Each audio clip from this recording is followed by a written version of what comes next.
Hey everyone, it's John Heath here again for Milton Rose Learning with another Let's Learn lesson on how to ace Macbeth. So today what we're going to do is effectively a writing sesh. So we're going to teach you how to break down essay questions and exam questions for Shakespeare's masterpiece here. Then we'll look very briefly at kind of just generally how your teacher marks your Macbeth assignments, because they don't just mark them randomly, they kind of think about them. So we'll just have a little look at the assessment objectives there, or what they are broadly. And then we'll round off by having a nice look at a model paragraph and how those assessment objectives are hit. Because obviously if knowing the assessment objectives is one thing, but you must know how to hit them in your writing. So that's going to be really, really important for you. Okay then, so let's dive in. Now, first off then, we've got what we call unpacking essay questions. Okay, now what most students do is they dive in. They don't listen. They go, yeah, John, whatever. We're just going to dive in and we'll start writing.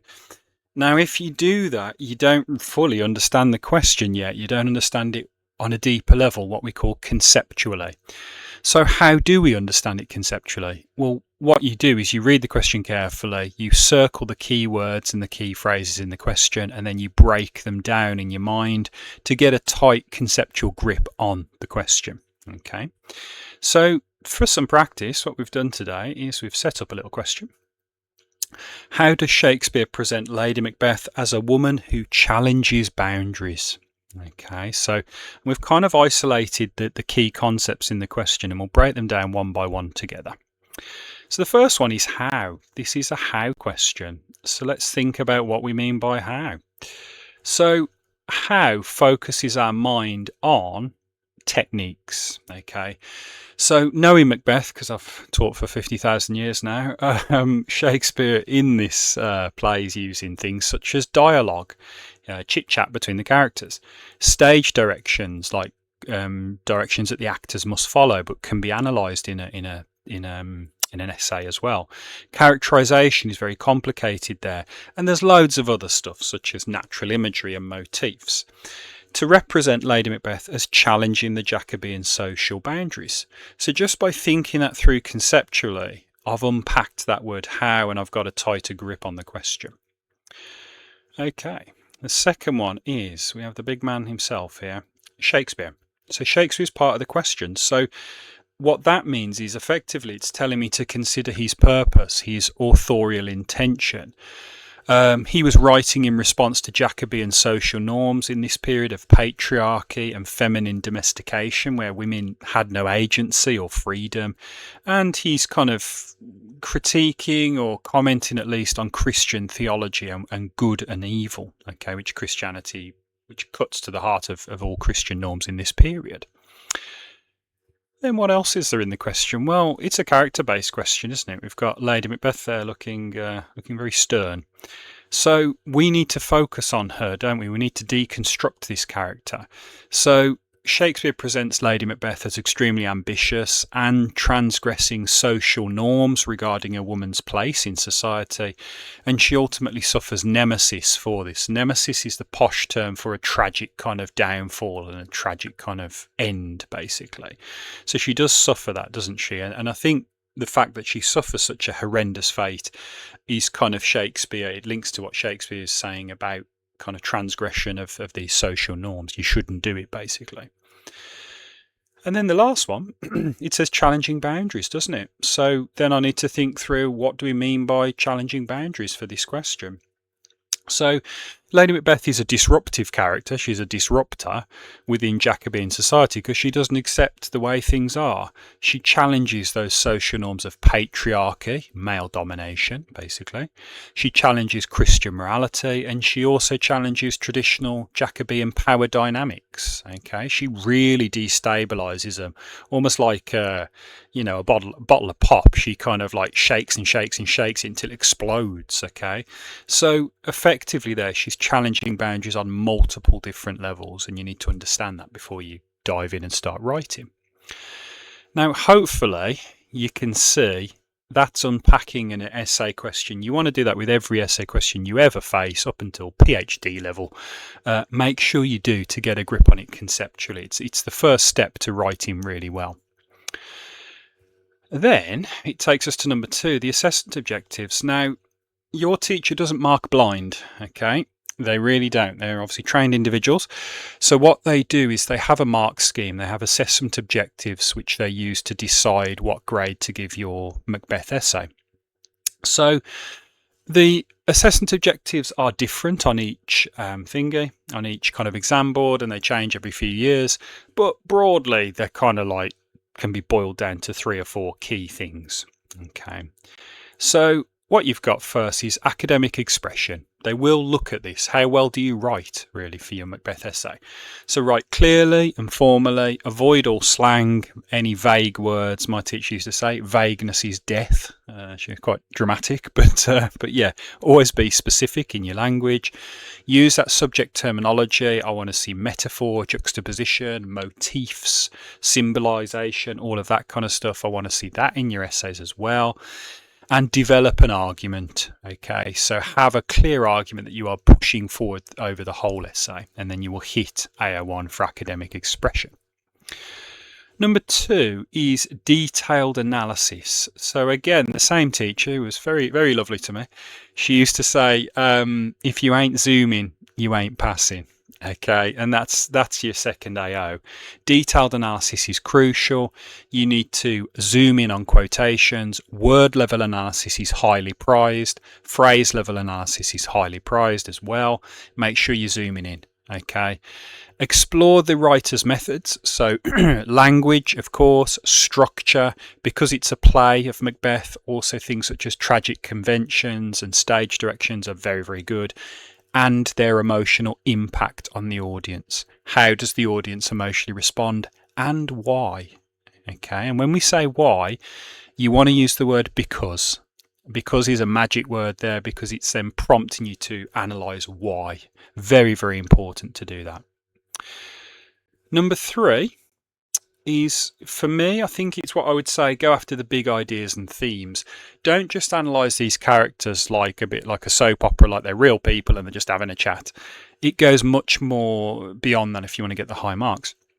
So think about the themes, the political messages in the play, the authorial intention of Shakespeare. Really go to town on that. It's very, very important that you do if you want to get the high marks. So look at themes like power, fear, morality, Christian ethics. Really go for the deep and meaningful kind of themes that Lady Macbeth in this question was kind of highlighting. Okay, basically go deep. That's what I would say on this one. And then number 4 is context. So that's basically the history and the social elements of what was happening in Jacobean society when Shakespeare was writing. Writers don't just live in a cave or live in a black hole. They're influenced by the events which were happening at the time. So you want to tease those out. But only use context when it deepens your analysis. Okay, don't be like some students where they swallow the history book, they throw down some context and expect to get some marks. That don't mean anything. That's just bolting it on. So you want to put some context in just a little bit and then link it to the play. So you've got a little example there. In Jacobean society, patriarchy, which would count as context, patriarchy largely left women in passive social roles, and that's an identity which is powerfully transgressed by Lady Macbeth. That's a very good example of a little bit of context, patriarchy, and then linked to the meaning, linked to the question about how Lady Macbeth is transgressing. So make sure you link your context. Very, very important.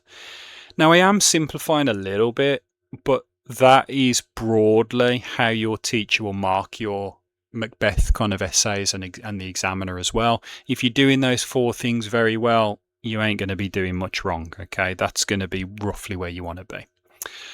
Okay, but knowing those assessment objectives, that's great, but you got to know how to hit them.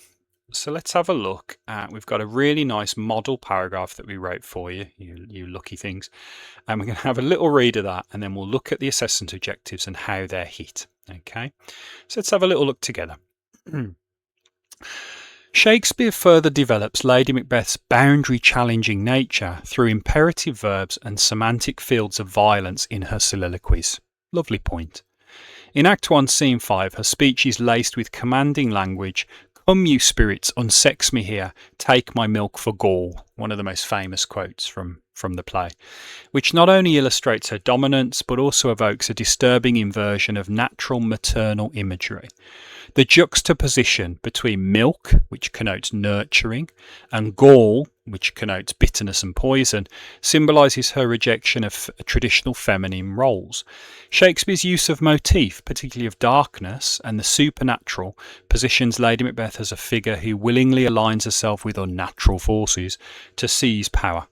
This subversion of gender expectations would have unsettled Jacobean audiences who believed in the divine natural order and hierarchy, while modern viewers may interpret it as a striking critique of the constraints placed upon women. Bravo. Okay, that's maximum marks. If the essay was all as good as that, you're flying. Okay. But for today's lesson, we want to just go, okay, that's great, John, but how was it hitting those assessment objectives from earlier? Well, let's have a little chat about that. So, number one, academic expression. Well, it was doing it very nicely. Formal, fluent written style, semantic fields of violence, juxtaposition, subversion of gender expectations. This student can clearly write. They're expressing themselves very well. It used also specific vocabulary, so subject specific, I should say, imperative verbs, motif, inversion, supernatural, hierarchy. It's using advanced words, okay, very, very nicely. And it's clearly evaluating Lady Macbeth, not just describing the character, but evaluating her, analysing her and why she acts in that certain way. So academic expression is a big tick there. Really well done. AO2, which or the second assessment objective, was analysing language and zooming in. It zoomed in on keywords and phrases, come and then unsex me here, for instance. It unpacked juxtapositions of maternal nature, milk, and then gall. I liked the zooming in work there on the connotations of them, even though it was implied, it was still done quite nicely. And it was linking motifs of darkness and the supernatural to their wider meaning. It understands how to analyse language, and it was doing that. It was doing it very, very well. Ideas and themes was a little bit kind of implied, but it doesn't always have to be explicit. If I put my examiner's hat on for a minute. So exploring big themes, the big ideas. It was going deep on gender, ambition, nature versus the unnatural, and power dynamics. Even though it was doing it implicitly sometimes, it was still doing it. It was also having a strong argument that Lady Macbeth is rejecting femininity and aligning with the supernatural. Very, very nice. And linking to the wider theme of the natural order being destabilised in the play. That's a deep idea which the Jacobeans were very scared of. So it's going deep. It's not just describing what's happening in the play. It's looking at the bigger ideas and themes. Lovely, lovely writing. And lastly, how is it hitting about the context? How is it getting context marks? Well, it's connecting to Jacobean beliefs in effectively the great chain of being is what you want to research, the belief that the universe was structured by God in a divine order, even though it doesn't mention explicitly, but it touches on enough to get the marks. Shows how a Jacobean audience would be unsettled by her rejection of maternal roles. Again, slightly implicit, but it's enough to get those context marks. And the one bit I loved, it was balancing a modern interpretation, like me and you, a modern interpretation with a Jacobean audience, because they're, 400 or 500 years ago, they saw the world very, very different from me and you. So effectively, I love that. Looking at a modern audience and looking at a Jacobean audience, very sophisticated in terms of context. So, right, it's just to say there, we've had a really good run through there, how to break apart Macbeth questions, how your teacher will then mark them, and also how to try and hit them in our P paragraphs when we're writing on Macbeth. So hopefully you've had a really good time, and hopefully that'll really sharpen your writing conceptually. Don't forget to hit the like, subscribe and tap the bell icon so you never miss another Let's Learn video again. Please do feel free to leave us a comment, and we'll always reply if you've had any good experiences with this video. And it just remains to say, obviously, thanks for listening and take care. We'll see you soon.